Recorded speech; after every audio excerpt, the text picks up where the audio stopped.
So this is an IC on newer techniques or things which are cutting edge and new, which if you don't know, you're going to be left behind, whether it's surgical techniques or neo diagnostic techniques.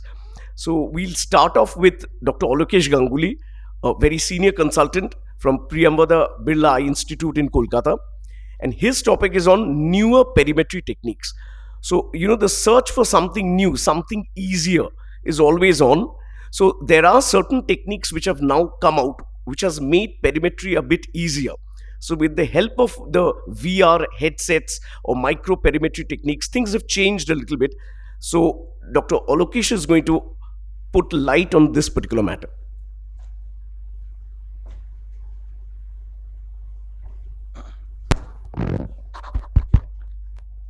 Thank you, Orijit, for asking me to be a part of this IC.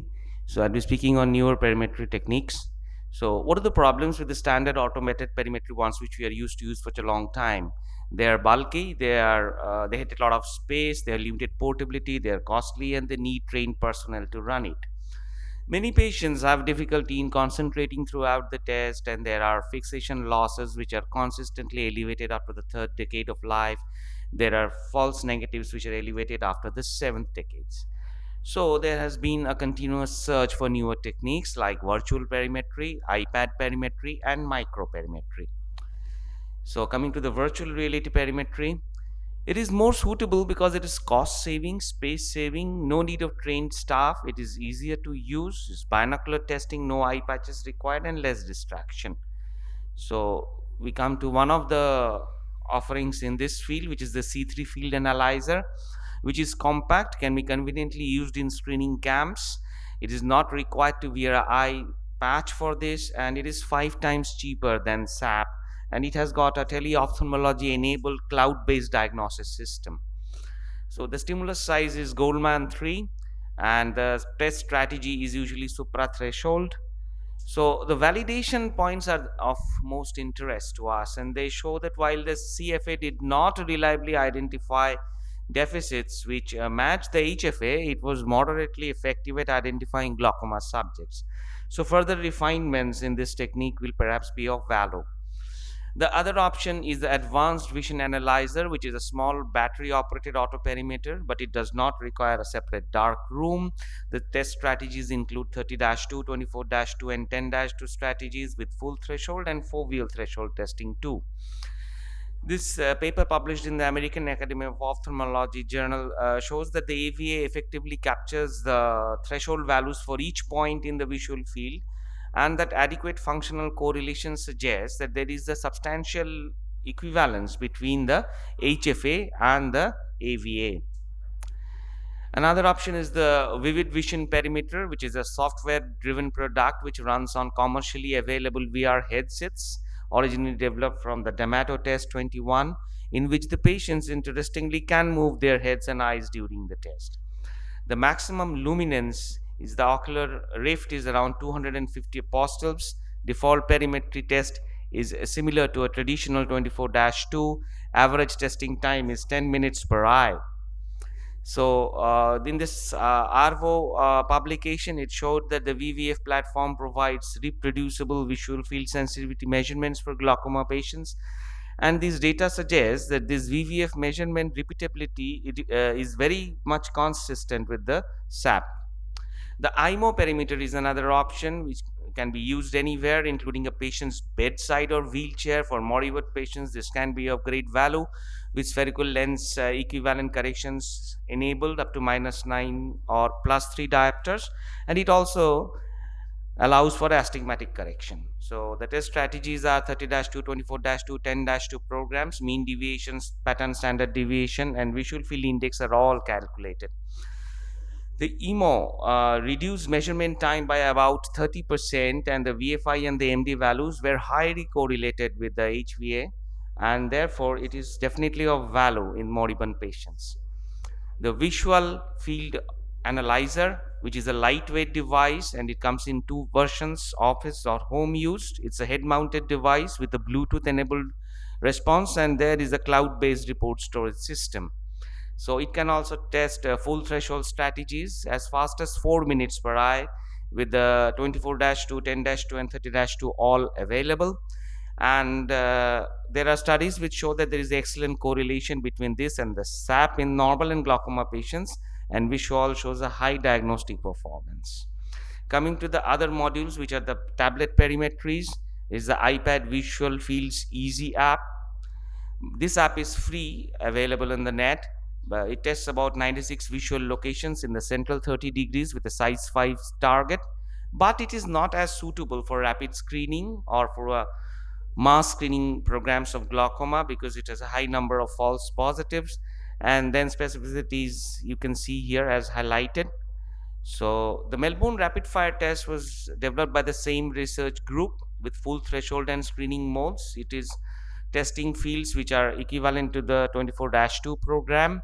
The patient wears the near correction, central fields are tested, and the peripheral field is also tested to cover the entire 30-degree fixation changes during the testing, as you can see here. So there are 9 zones with 32 test spots for the Melbourne Rapid Fields test and 54 tests for the Humphreys Field Analyzer, as you can see here. And this is the printout of the EMO. The change in fixation points 4 times to these multiple fixation shifts, and they contribute to the increased variability in the threshold. Malalignment and tilting are a problem with this screen. Sensitivity and specificity are quite high as compared with the HVA, but not above 90%. So the lack of internal strength in rural areas for transmission of the internet are questionable in the detection of early cases, and this may be a drawback in the MRF fields.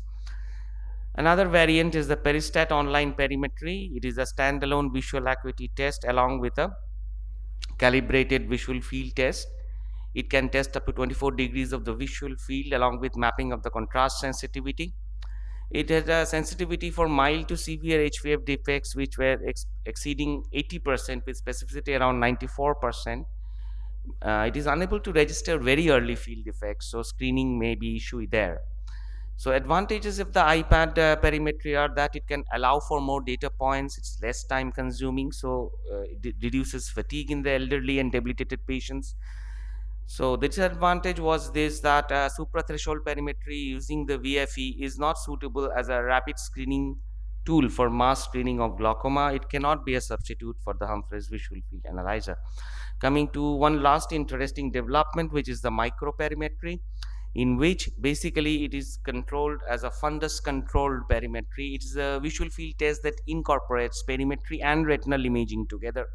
So correlation of the visual information with the structural and anatomical data is also correlated here. It is important for testing some retinal diseases that initially spare the central retina. They allow for photoreceptor specific testing through implementation of the dark adapted chromatic photopic testing. So it is indicated for the early diagnosis of some pathologies like the AMD, the hereditary retinal dystrophies, the macular hole, macular edema due to diabetic retinopathy, etc. As you can see here, there is the fundus photograph, and this is imposed on it is imposed the visual field. This microperimetry projects a light stimuli on the different points of the retina, performs a fixation analysis, and combined with the real-time fundus imaging using the scanning laser or ophthalmoscopy, it continuously tracks the eye in the real time. And after completion, this grid is superimposed on the retinal image, which facilitates evaluation of the region of interest.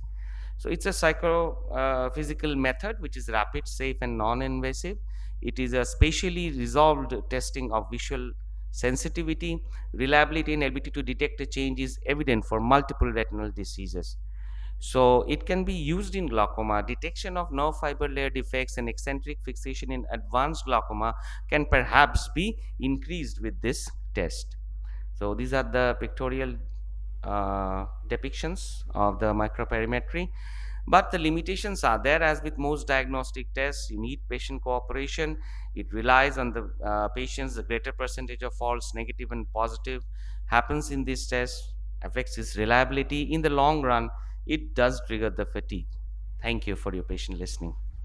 Thank you so much, Olokrishna, for this wonderful talk. Just a quick question: like, has anyone ever tried anything? The VR headsets, microperimetry. Has anybody tried on? We have indigenous iPad based visual field. So I've done that, and we are doing it for a lot of our patients.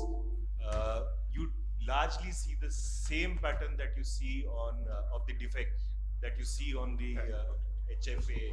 So that works well. So it's difficult. It's a good screening tool, is what I can say. Studying, looking at progression and test retest variability is something that is happening. I think we are a little distance away from that on iPad based. Yes, so